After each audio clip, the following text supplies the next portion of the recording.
Top quality और consistent performance के लिए सिर्फ सिल्वर पंप नाम याद रखना।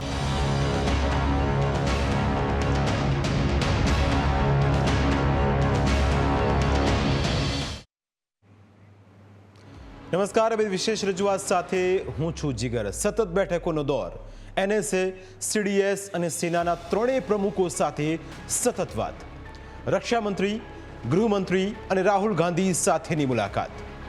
22 એપ્રિલ પછીનો આ તમામ ઘટનાક્રમ એ દર્શાવે છે કે સરકાર હવે મન બનાવી ચૂકી છે કે દુશ્મનને વળતો જવાબ આપવો છે, અને એટલા જ માટે દેશ હિત માટેનો આ નિર્ણય જાણવો અને સમજવો જરૂરી છે, કારણ કે સરકાર અને સેના પોતાની રીતે પરિસ્થિતિને ચોક્કસ પહોંચી વળશે, પણ દેશના નાગરિક તરીકે, સાચા રાષ્ટ્રભક્ત તરીકે આપણે પણ આપણી ફરજ અદા કરવાનો સમય આવી ગયો છે।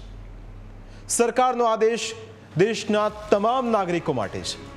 પહેલા એ સમજીએ કે સરકારે શું નિર્ણય લીધો છે। સરકારે લીધેલા નિર્ણયોને અમે તમને સરળ ભાષામાં સમજાવીએ, જેથી તમારા મનમાં કોઈ જ કન્ફ્યુઝન ન રહે।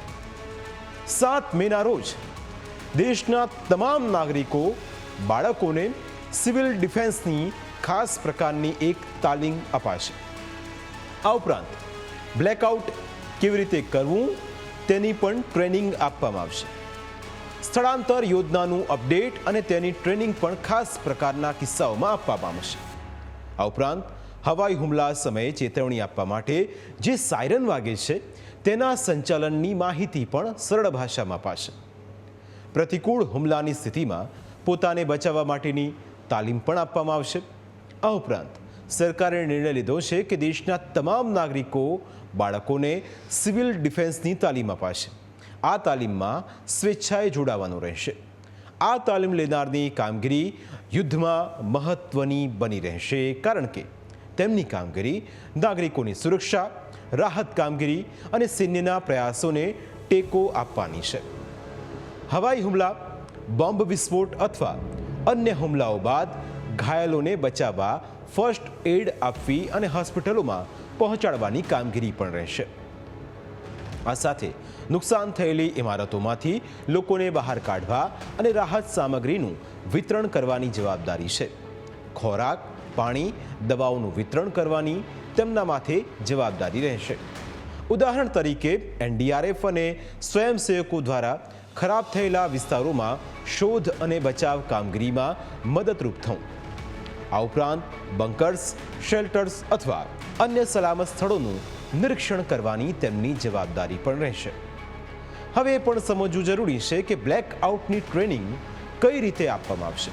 વાસ્તવમાં યુદ્ધના સમયે બ્લેકઆઉટનું ખૂબ મહત્વ હોય છે। વર્ષ 1965ના યુદ્ધમાં પણ બ્લેકઆઉટ કરવામાં આવ્યો હતો। જ્યારે હુમલો થાય ત્યારે બ્લેકઆઉટ કરવામાં આવે છે। બ્લેકઆઉટમાં સંપૂર્ણપણે અંધારપટ કરી દેવાય છે, જેથી તમે દુશ્મનના નિશાને ન આવી શકો।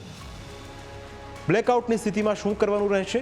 બ્લેકઆઉટની સ્થિતિમાં ઘરમાં કાચના બારી બારણા પર પેપર લગાવી દેવા અથવા કાળા પડદા લગાવી દેવા, જેથી ઘરનો પ્રકાશ ઘરની બહાર ન જાય અને દુશ્મનને કંઈ ખ્યાલ ના આવે। શક્ય હોય તો ઘરમાં અંધારું જ રાખવું। હવે એ પણ સમજીએ કે યુદ્ધમાં સાયરનનું મહત્વ કેટલું હોય છે। જ્યારે સાયરન વાગે ત્યારે શું કરવું અને શું ન કરવું તે પણ સમજવું જરૂરી છે।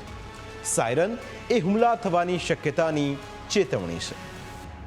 આ સાથે સાયરન વાગે એટલે બંકર અથવા સલામત જગ્યાએ જતું રહેવું અને પોતાના પરિવારને પણ આ જ પ્રકારની ટ્રેનિંગ આપી। સાયરન એ ડર નહીં, પણ સલામતીનો એક સીધો સંકેત છે। યુદ્ધની પરિસ્થિતિમાં નાગરિકોની સુરક્ષા અને સ્થિરતા માટે અગાઉથી તૈયારી કરવી જરૂરી છે। ઇમરજન્સીના સમયે વ્યક્તિગત અને કૌટુંબિક તૈયારી કેવી હોવી જોઈએ તે પણ સમજવું જરૂરી છે। તમારા પરિવારના સ્થળાંતરનો પ્લાન તૈયાર રાખો। નજીકના સલામત સ્થળોની માહિતી મેળવીને તૈયાર રાખો, જેથી ઇમરજન્સીમાં ત્યાં પહોંચી શકાય। મહત્વના દસ્તાવેજો જેમ કે આધાર કાર્ડ, પાસપોર્ટ અને મિલકતના કાગળોની નકલ તૈયાર રાખો। ઓછામાં ઓછા 72 કલાક માટે પૂરતો ખોરાક, પાણી, દવાઓ, ફર્સ્ટ એડ કિટ, આ ઉપરાંત ટોર્ચ, બેટરી સહિતની વસ્તુઓ હાથવગી રાખો. બેટરીથી ચાલતો રેડિયો સાથે રાખો, જેથી સરકારી સૂચનાઓ સતત આપના સુધી પહોંચી શકે. ઇમરજન્સી સમયના હેલ્પલાઇન નંબર યાદ રાખો, જેથી ગમે ત્યારે મદદ મેળવી શકાય. શારીરિક રીતે સક્ષમ રહેવા માટે નિયમિત વ્યાયામ કરો, જેથી ભારે સામાન ઉપાડવો, લાંબુ ચાલવું અને ઝડપથી દોડવું શક્ય બની શકે. યુદ્ધની પરિસ્થિતિમાં શાંત રહેવા અને ઝડપી નિર્ણયો લેવા માટે માનસિક તૈયાર રહો. તણાવ ઘટાડવા માટે ધ્યાન અને યોગ પણ કરો. હાલમાં કોઈ યુદ્ધની સ્થિતિ સર્જાઈ નથી, પણ લોકો સાવચેત રહે અને સતર્ક રહે તે જરૂરી છે.